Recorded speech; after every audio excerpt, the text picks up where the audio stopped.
ব্যাপার অভিজিৎ, খুব অস্থির দেখাচ্ছে, কি হয়েছে? আরে ভাই, ওই একটা ভিডিও কল আসবে, তার জন্যই ওয়েট করছি। Video call? এর আগে তোমাকে কখনো ভিডিও কলে কথা বলতে দেখিনি। কোনো বিশেষ ব্যাপার কি? আরে ভাই, তুমিও না প্রত্যেকবারই। আরে তেমন কিছু নয়। আরে আমাদের কেতনবাবু ছিলেন না, ওই ক্রাইম ব্রাঞ্চের। হ্যাঁ হ্যাঁ, কেতনবাবু, মনে পড়েছে। আরে উনি বললেন যে 12:30টার সময় আমার সঙ্গে ভিডিও চ্যাট করতে চান, আমায় সারপ্রাইজ দেবেন, সেই জন্যই ওয়েট করছি। ও, স্যার কেমন আছেন? কেতন স্যার, আরে আপনাকে তো একদম ফিট মনে হচ্ছে। আরে কেন পেছনে লাগছো বাবা? জানো, রিটায়ারমেন্টের পরে বডিটা একটু বেড়ে গেছে। একটু এক্সারসাইজ করতে হবে। আরে না না স্যার, সত্যি বলছি, আপনাকে খুব স্মার্ট লাগছে। হ্যাঁ, আচ্ছা এটা বলো, তুমি তোমার বিয়ের কার্ড কবে পাঠাচ্ছ? আরে স্যার, আপনিও না। দেখুন স্যার, আপনি সিনিয়র, আপনি আগে করবেন, তারপরে আমি করব। আমি লাইন ভেঙে আগে কি করে যাব স্যার? হ্যাঁ, আরে ভাই, নতুন বাড়ি কিনেছি, ব্যাস ওরে বাড়ির মালকিনও চলে আসবে, না হলে এই বয়সে আর কে মেয়ে দেবে বলো? আরে স্যার, আশা নিয়েই আমরা সবাই বেঁচে আছি। কোথায় বাড়ি কিনেছেন আপনি? ফার্ম হাউস নিয়েছি ওয়াসিতে। হ্যাঁ, চলে এসো রোববার, একসাথে লাঞ্চ করব। অবশ্যই স্যার, অবশ্যই যাব। এখন তোমাকে আমি এই ঘরটা দেখাচ্ছি, দেখো ঘরটা কেমন দেখতে। এই যে দেখো,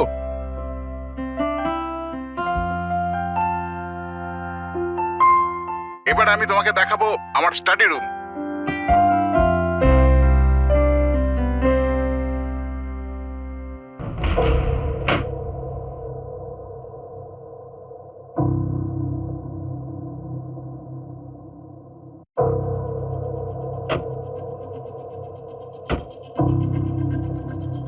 অভিজিৎ, এবার দেখো, দেখাচ্ছি তোমাকে দারুণ জিনিস, ফার্স্ট ক্লাস।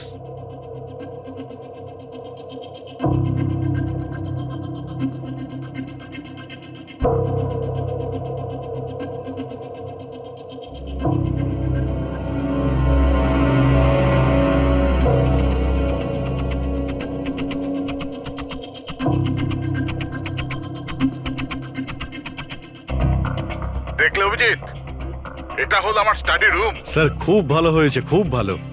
স্যার, রুমটা একটু খালি খালি লাগছে, যখন ফার্নিচার এসে যাবে রুমটা কিন্তু দারুণ লাগবে স্যার। স্যার কি হলো?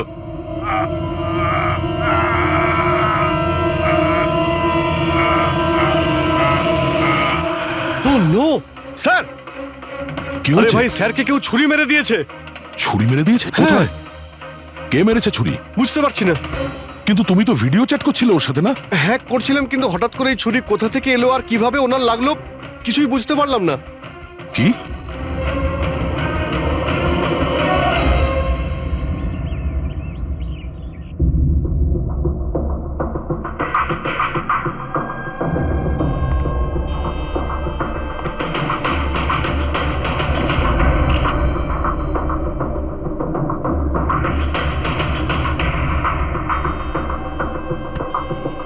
তুমি ঠিক আছো? হ্যাঁ ভাই, বুঝতে পারছি না এসব কি করে হয়ে গেল। স্যার স্যার কেতন স্যার তো 100 জনেরও বেশি আসামিকে জেলে পৌঁছেছেন।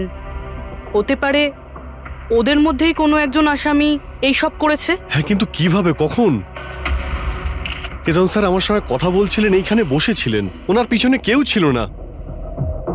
তাহলে হঠাৎই ছুরিটা কে মারলো আর কিভাবে মারলো?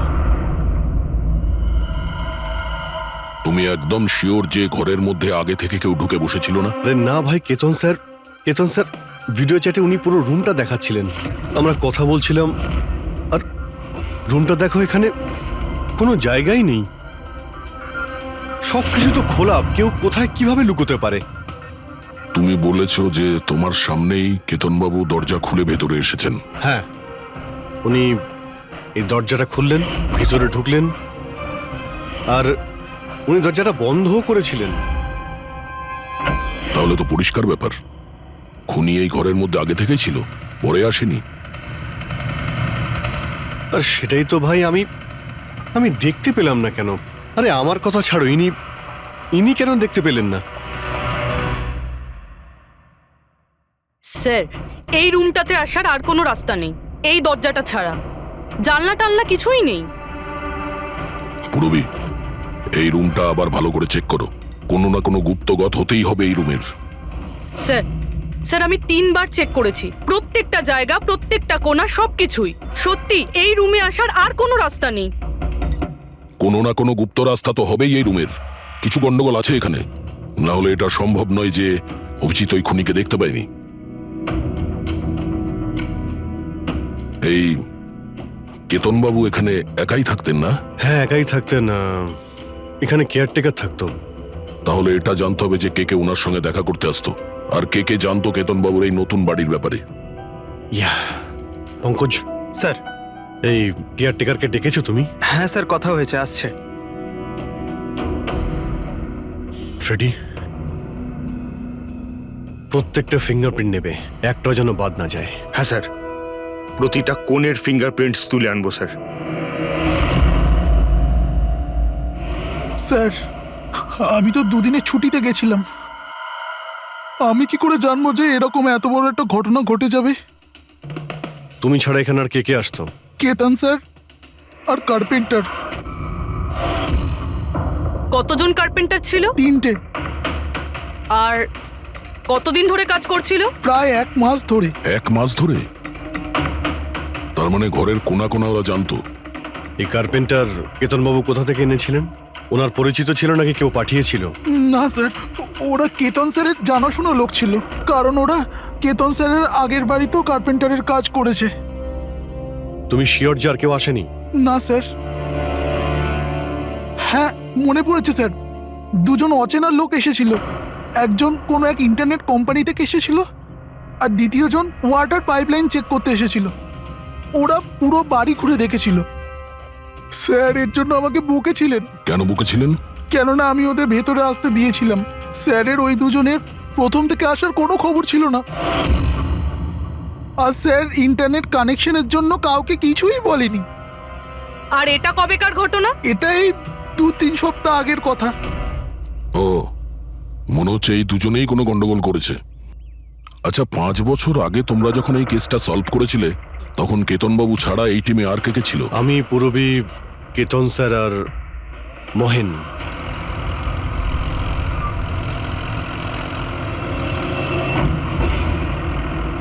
ওই মহিলার প্রাণের ঝুঁকি আছে, আর ওইখানে আশেপাশেই আছে। হ্যাঁ স্যার, তাড়াতাড়ি পৌঁছে যাব। আর 15 মিনিট লাগবে ওই ওয়ার্ড হাউস, আমরা এসেই গেছি।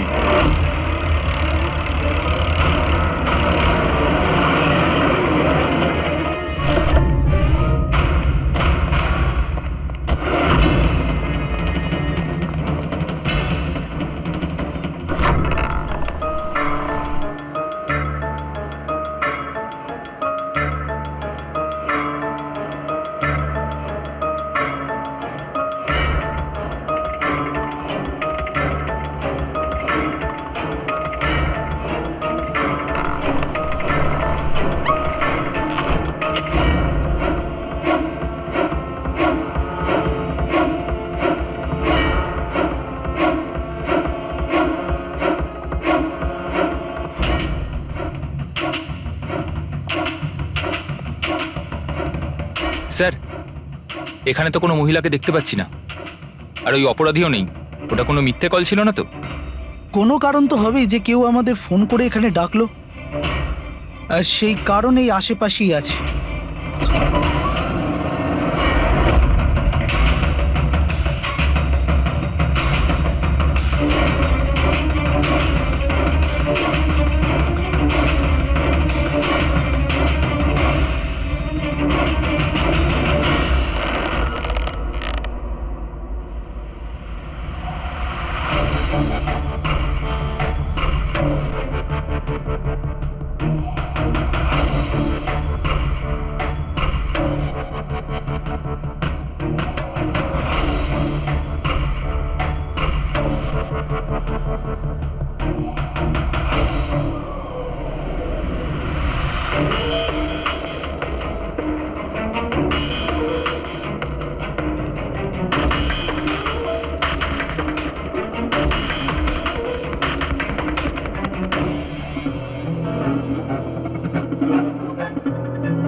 বিনোদ, হ্যাঁ স্যারকে কেউ ছুরি মেরেছে। Sir sir oh no oh no, he is dead. তুমি দরজাটা দেখো, দরজা দেখো তাড়াতাড়ি। আরে দরজা তো ভেতর থেকে বন্ধ, তার মানে খুনি ঘরের ভেতরেই কোথাও আছে। ওদিকে দেখো, তুমি ভেতরটা দেখো, হ্যাঁ, তাড়াতাড়ি যাও। দেখছি।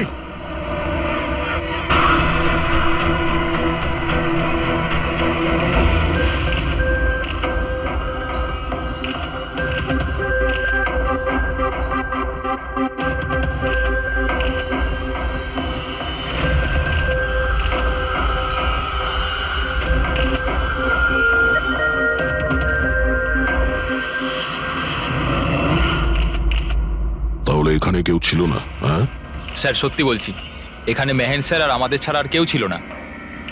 বুঝতেই পারছি না যে খুনটা করলো কি। আচ্ছা আপনারা এখানে এসেছিলেন কেন? স্যার একজন মহিলা ফোন করেছিলেন যে ওনার প্রাণ বিপদে আছে, ওনাকে বাঁচাতেই আমরা এখানে এসেছিলাম। কিন্তু এখানে তো কোনো মহিলা ছিলই না, আর ফোনটাও একটা প্রাইভেট নম্বর থেকে করা হয়েছিল। আচ্ছা, এগুলো একটা ষড়যন্ত্র, প্ল্যান করে করা ষড়যন্ত্র। স্যার, এই যে এখানকার ওয়াচম্যান স্যার। তুমি গোডাউন কটায় বন্ধ করেছিলে? স্যার রাত 10টার সময়। সেই সময় এখানে কেউ ছিল? না স্যার, ভালো করে চেক করেছিলাম, কেউ ছিল না। আপনারা এই রুমের দরজাটা খোলা রাখেননি তো ভেতরে আসার পরে? না, ভেতরে ঢুকতেই আমরা সবার আগে দরজাটা ভেতর থেকে বন্ধ করে দিয়েছিলাম। স্যার খুন হওয়ার পরেও আমরা দরজা চেক করেছিলাম, ভেতর থেকে বন্ধই ছিল। খুনি আগে থেকেই ভিতরে ছিল, কেতন স্যারের বাড়ির মতো। একটাই দরজা যেটা বন্ধ ছিল, আর কোনো জানালা নেই। তাহলে খুনি গেল কোথায়?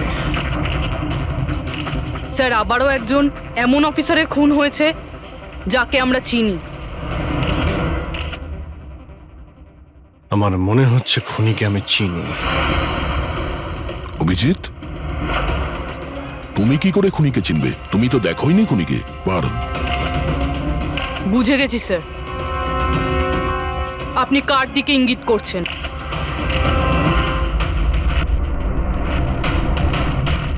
তুমি জানো এসব কি?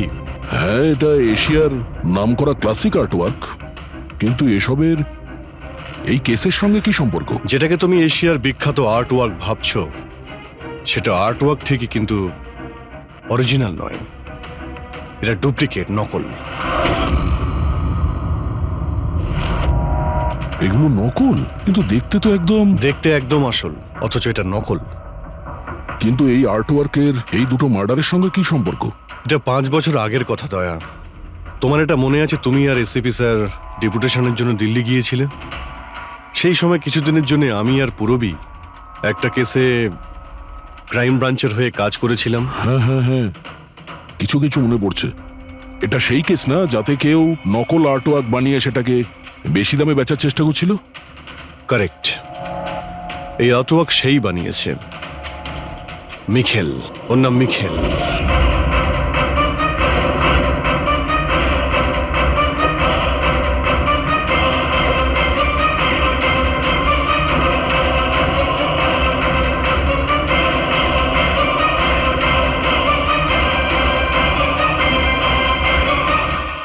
এমনটা নয় যে ওর প্রতিভা বাকি শিল্পীদের থেকে অনেক কম ছিল, তবে সত্যি কথা বলতে ও ওদের থেকে অনেক বেশি ট্যালেন্টেড ছিল।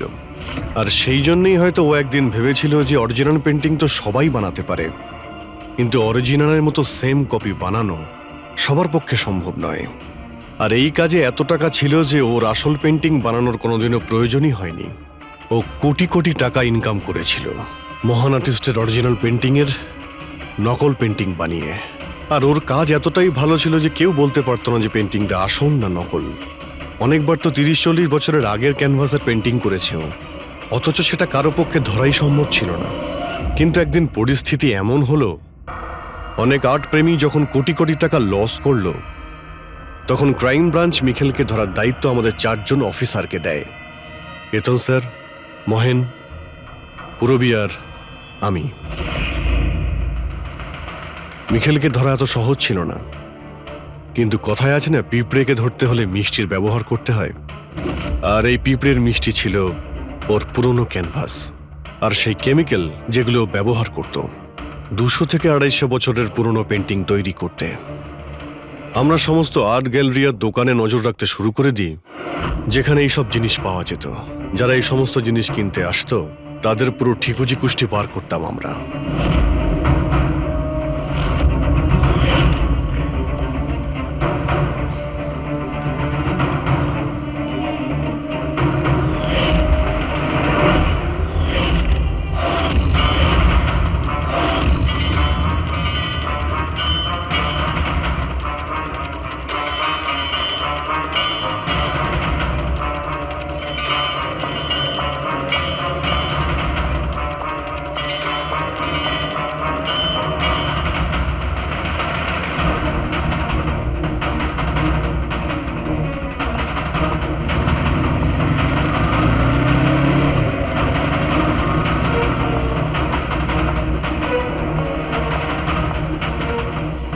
এই যতগুলো ছবি পাঠাচ্ছি প্রত্যেকের ডিটেলস আমার লাগবে।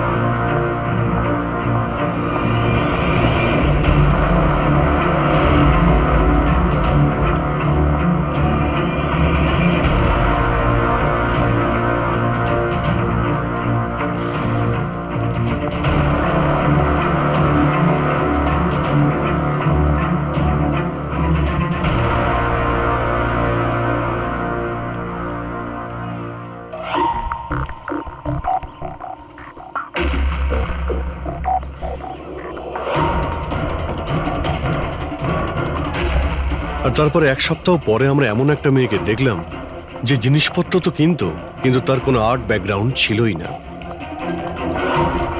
নিশ্চয়ই কোনো গন্ডগোল আছে স্যার। এই মেয়েটা ব্যাংকে কাজ করে, এর এই জিনিসগুলো কেন প্রয়োজন পড়ে, তাও আবার প্রত্যেক দ্বিতীয় দিন? হ্যাঁ স্যার, এই মেয়েটার প্রবলেম তো আছে মনে হচ্ছে।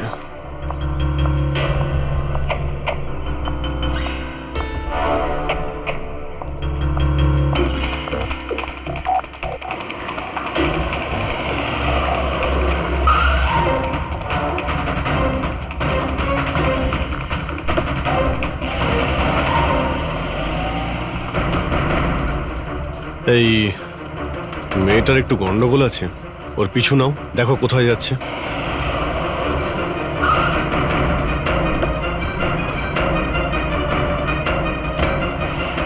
স্যার আমি ওকে 3 দিন ধরে ফলো করেছি, কিন্তু কিছু জানতে পারিনি।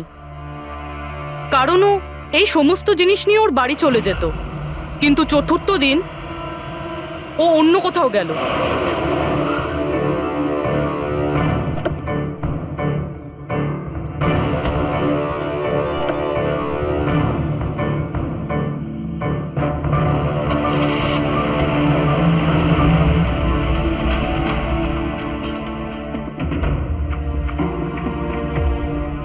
নিখিল, নিখিল, নিখিল,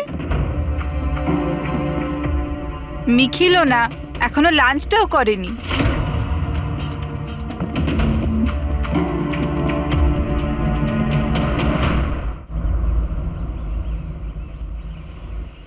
এখনো লাঞ্চও করনি?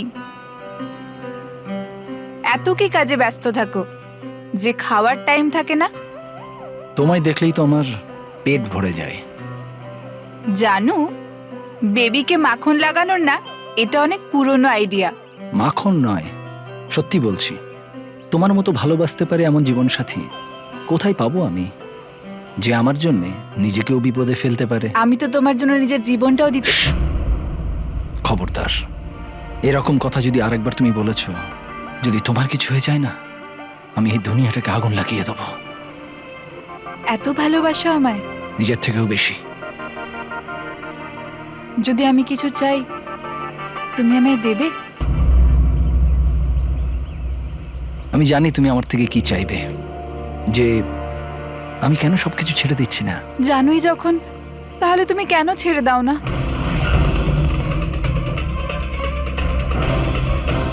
শীতল, মানুষের জীবনে দুটো নেশা হয়। আমার ভালোবাসার নেশা তুমি পূরণ করো, আর আমার দ্বিতীয় নেশা শিল্পীর, যেটা আমার কাজটাকে পূর্ণ করে। এই দুটোর মধ্যে একটাও যদি আমার থেকে দূরে যায় না, তাহলে আমি অসম্পূর্ণ থেকে যাব। আর আমি চাই যে ইতিহাস আমায় সব থেকে ভালো স্বামী আর সব থেকে ভালো আর্ট চোর হিসেবে মনে ব্যাস রাখে। মিখেল, অনেক ইতিহাস লিখেছ, বাকি জীবনটা জেলেই কাটিও।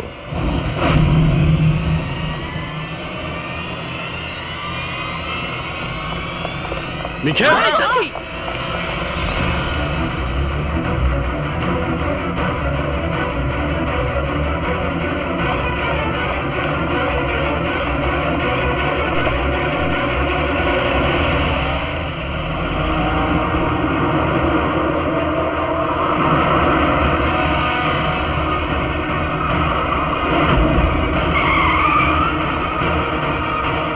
প্লিজ আমার কথা শোনো, জেদ করো না। নিজেকে আইনের হাতে তুলে দাও প্লিজ। না, আমি করব না।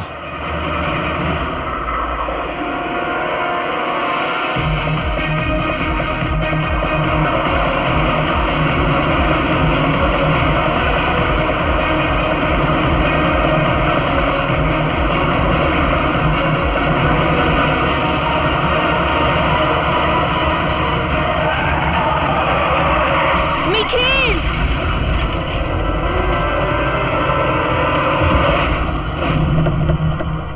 শীতল, মিখেল দাঁড়া, বলছি, দাঁড়া, শীতল! দাঁড়া। শীতল, চোখ খোলো, শীতল!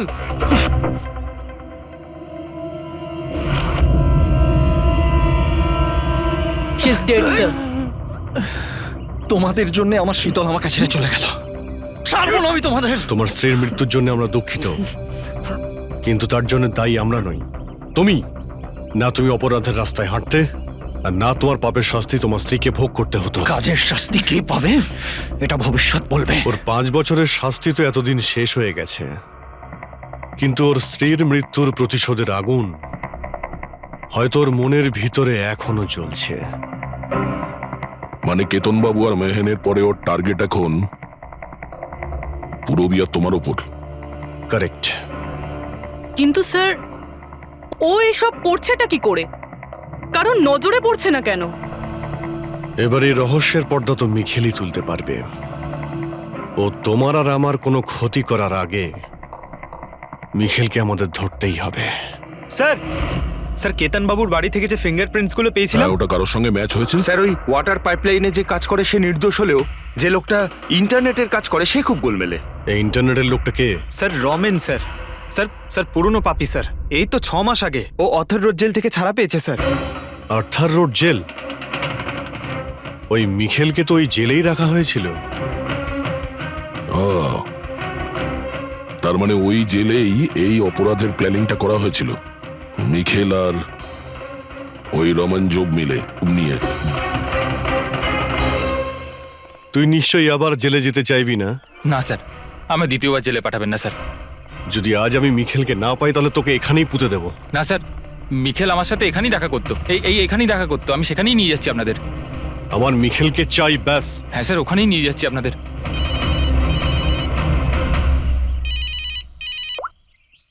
হ্যাঁ শান্তি। কি? বাবা শরীর খারাপ করছে? কিন্তু এরকম হঠাৎ? আমি তো কেসের ইনভেস্টিগেশন করতে এসেছি। কি হয়েছে? স্যার ওই বাবা একটু অসুস্থ হয়ে পড়েছে। ওই শান্তি নার্স যে আমার বাবার দেখাশোনা করে, সেই ফোন করেছিল। ঠিক আছে, তুমি যাও, আমরা দেখে নিচ্ছি। কিন্তু স্যার। যাও, আর কোনো প্রয়োজন পড়লে ফোন করবে।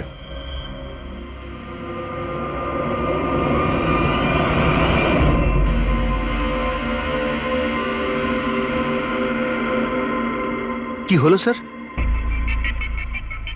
ফ্রেডি, আমি এটা ভাবছি যে আমাদের এই সিআইডির কেরিয়ারে আমরা অনেকেই ক্লোজ রুম মার্ডার সমাধান করেছি, কিন্তু তাদের মধ্যে একটা কেসও এরকম ছিল না। হ্যাঁ স্যার, এর আগেও এরকম ঘর বন্ধ থাকার কেস এসেছিল। কোথাও না কোথাও তো গোপন রাস্তা খুঁজে পাওয়াই যেত খুনির আসার এবং যাওয়ার জন্য। হ্যাঁ, হয়তো রুমের মধ্যে কোনো গুপ্ত পথ থাকে, না হলে রুমের মধ্যে কোনো রাস্তা বানানো হয় খুন করার জন্য। কিন্তু এখানে না তো কোনো গুপ্ত রাস্তা আছে, না রুমের মধ্যে কোনো গন্ডগোল করা হয়েছে, না। আর এই খুনি এমন যাকে দেখাই যাচ্ছে না। স্যার, আমার তো ভেবেই কিরকম মাথাটা ঘোরা শুরু হয়ে গেছে। খুনিকে দেখা যাচ্ছে না কেন? অনেক বছর আগে আমি একটা সিনেমা দেখেছিলাম যেখানে হিরো একটা গ্যাজেট লাগিয়ে অদৃশ্য হয়ে যেত, কিন্তু ওটা তো সিনেমা ছিল না স্যার। হ্যাঁ, ওটা তো সিনেমা ছিল, কিন্তু এটা তো বাস্তব জীবন। স্যার, কি ভাবছেন আপনি? এটাই ভাবছি, এর মধ্যে কোন জিনিসটা আমি বুঝতে পারছি না।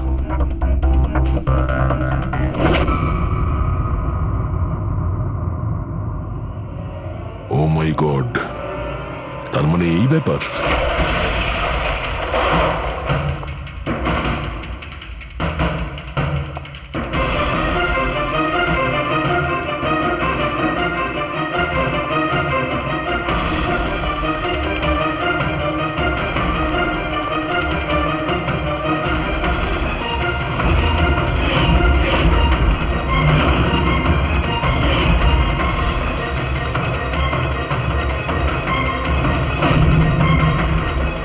অনেকদিন ধরেই আমাদের চারজনকে ফলো করছিল, আর তুই ওকে হেল্প করছিলি এই সমস্ত কাজে। হ্যাঁ স্যার।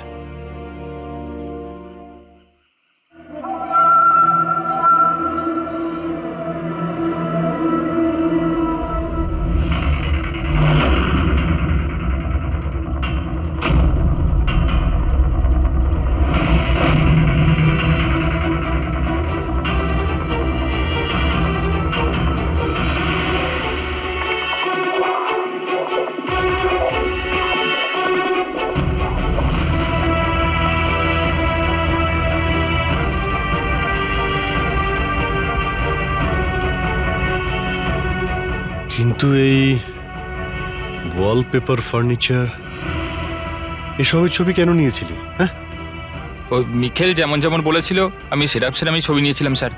ব্যাস, আমি শুধু জানতাম না এই ছবিগুলো নিয়েও কি করবে স্যার।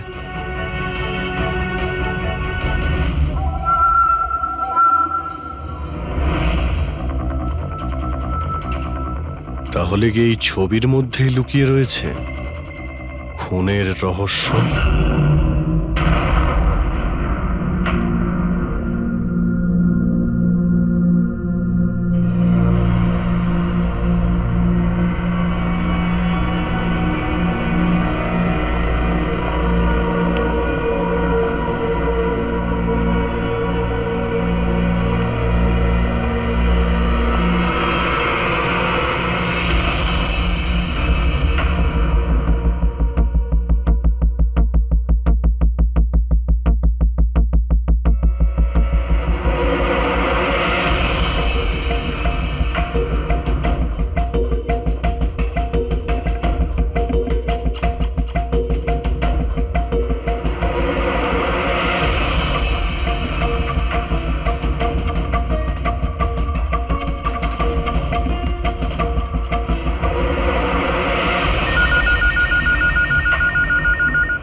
হ্যালো, কেমন আছো অভিজিৎ বাবু?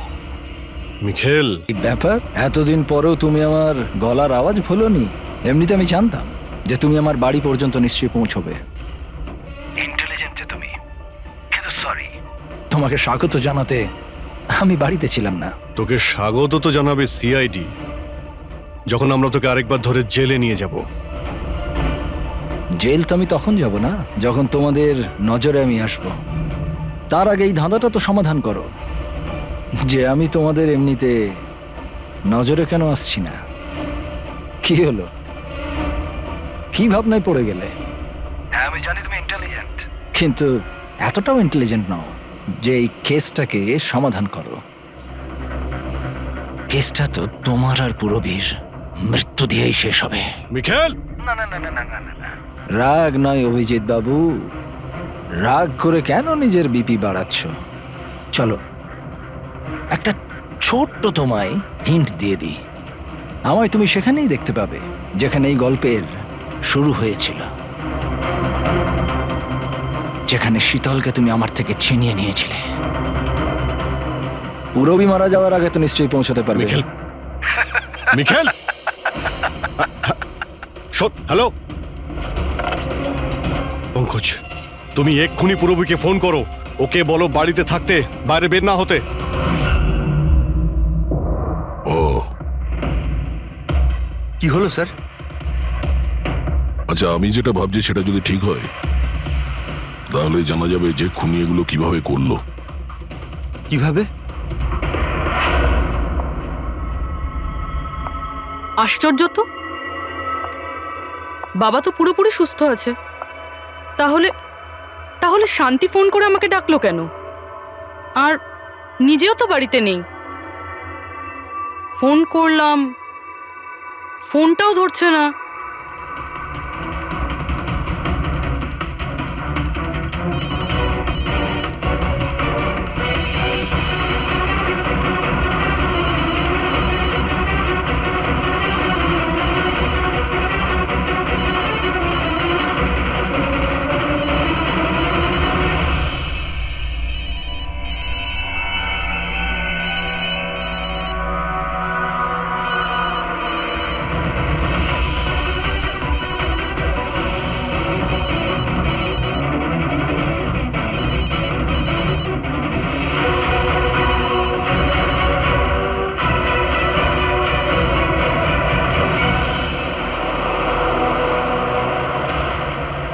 স্যার এই পুরবি তো ফোনই তুলছে না। কি ফোন তুলছে না? কোনো প্রবলেম নেই তো? স্যার মিখেল ওর কাছে পৌঁছে যায়নি তো? হতে পারে ওই যে ফোনটা এসেছিল ওর বাড়ি থেকে ওর বাবার শরীর খারাপের ব্যাপারে, হতে পারে ফোনটা মিখেলই করেছিল। স্যার পুরবির কিছু হবে না তো? আশা করছি আমরা সময় মতো পৌঁছে যাব। যদি পুরবীর কিছু হয় তাহলে না,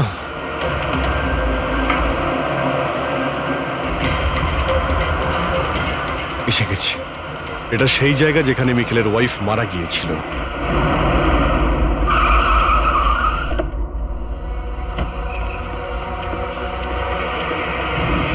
পুরবী!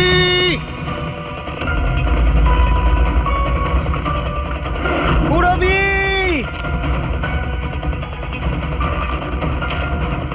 পুরবী! পুরবি! ওই দিকটা দেখো। পুরবি! পুরবি!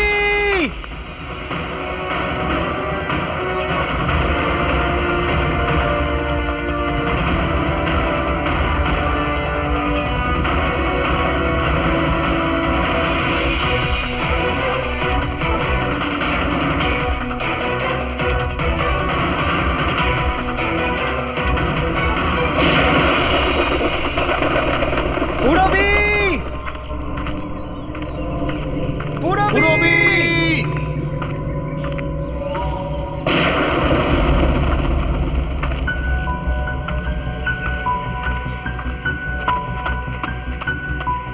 স্যার হ্যাঁ পঙ্কজ, জানি না স্যার কে গুলি চালালো। পুরবীকে পেলে? পুরবি ওখানে স্যার।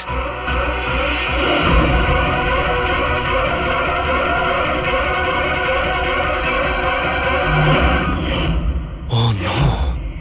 পঙ্কজ, অ্যালার্ট থাকবে। আমাকে কভার করো, আমি যাচ্ছি পুরবীর কাছে।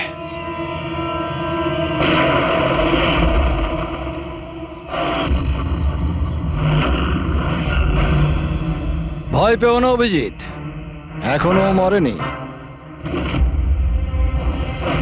কিন্তু যদি ওর কাছে যাওয়ার চেষ্টা করো তাহলে আমার আঙুল ট্রিগারের ওপর আছে, আর গুলিটা তো তোমার থেকে তাড়াতাড়ি পৌঁছবে। মিখেল, গুলি চালিও না। দেখো, তুমি প্রতিশোধ নিতে চাও তো? দেখো আমি এসে গেছি, তুমি পুরবীকে যেতে দাও। খবরদার, কোনো চালাকি নয় অভিজিৎ, কারণ তুমি আমাকে দেখতে পাবে না, কিন্তু আমি তোমায় ভালো করে দেখতে পাবো।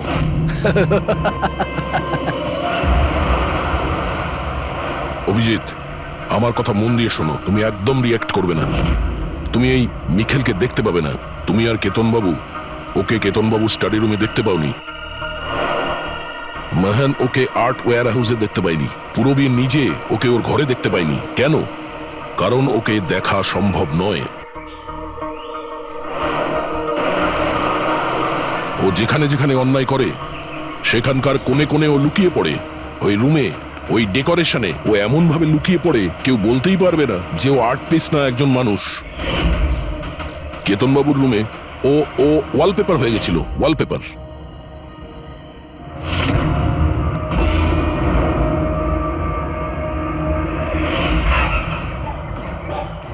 আর মেহানের ওই ওয়্যার হাউসে ও ও পোর্ট্রেট হয়ে গেছিল।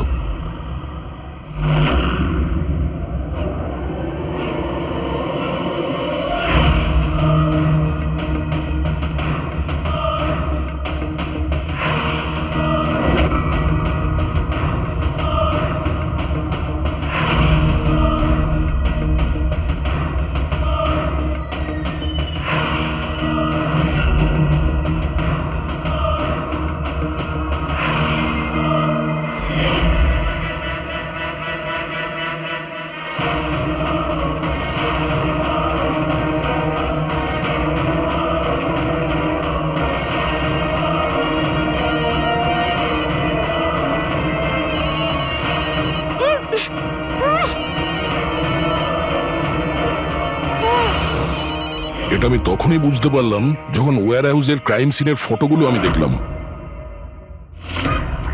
তখনই আমার নজর ওই পোর্ট্রেটের আঙুলের উপর গেছিল।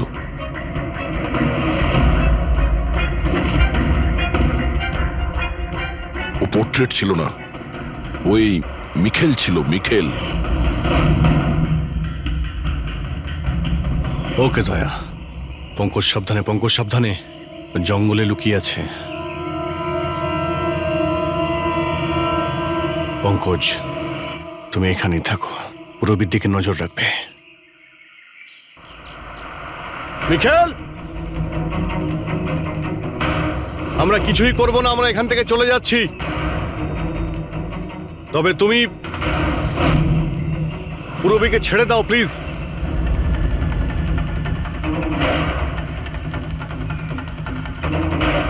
দেখো, এসব করে আর কোনো লাভ নেই। আমি এখানে এসে গেছি, তুমি তুমি বলো কোথায় যেতে হবে, আমি চলে যাচ্ছি। বাস, আগে এগোবে না অভিজিৎ, আমার সাথে গেম খেলা বন্ধ করো। ঠিক আছে, ঠিক আছে, গুলি চালিয়ে কোনো লাভ নেই, আমরা এখান থেকে চলে যাচ্ছি। কিন্তু তুমি তুমি কি চাও মিখেল? যা কিছু হয়েছিল সেটা সেটা তো হয়ে গেছে, কিন্তু এসব করে তুমি কি পাবে? হ্যাঁ,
আমার শীতলকে তুই আমার থেকে নিয়েছিলি, আমি তোকে ছাড়বো না। আমার শীতলকে দূরে করেছিলি।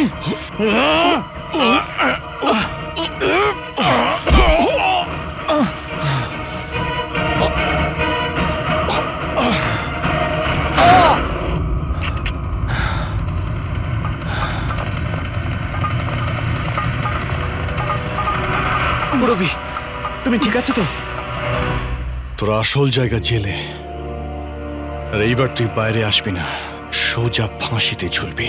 আমার বউয়ের জ্বলন্ত চিতা দেখে আমি শপথ নিয়েছিলাম যে যতক্ষণ না তোমাদের চারজনকে আমি শ্মশানে পাঠাবো, না বেঁচে থাকবো না মরবো। দুজন তো গেল, এখন তোমরা দুজন বেঁচে। তোমাদের আইনকে বলো যেন শক্ত থেকে শক্ত জেল বানায়, কারণ এবার কোনো জেলই তোমাকে আমার থেকে বাঁচাতে পারবে না। ঠিক আছে, চলো নিয়ে যাও একে। চল চল।